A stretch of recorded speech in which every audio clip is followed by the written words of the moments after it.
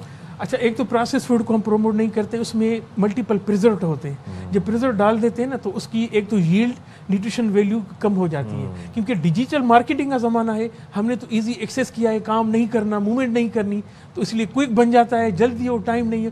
تو اس لیے اگر یہ پروسیس فوڈ ہم لیتے ہیں, اور پرٹیکولرلی آپ کسی بھی جس طرح میٹ یا کچھ ایسے پروڈکٹ ہیں, آپ زیادہ دیر تک اس کو رکھ بھی نہیں سکتے, بھلے آپ پریزرویٹو کر رہے ہیں, کیونکہ جو بیکٹیریل گروتھ ہوتی ہے نا سرٹن ٹیمپریچر میں, ویسے بھی گروتھ ہو جاتی ہے. جب گروتھ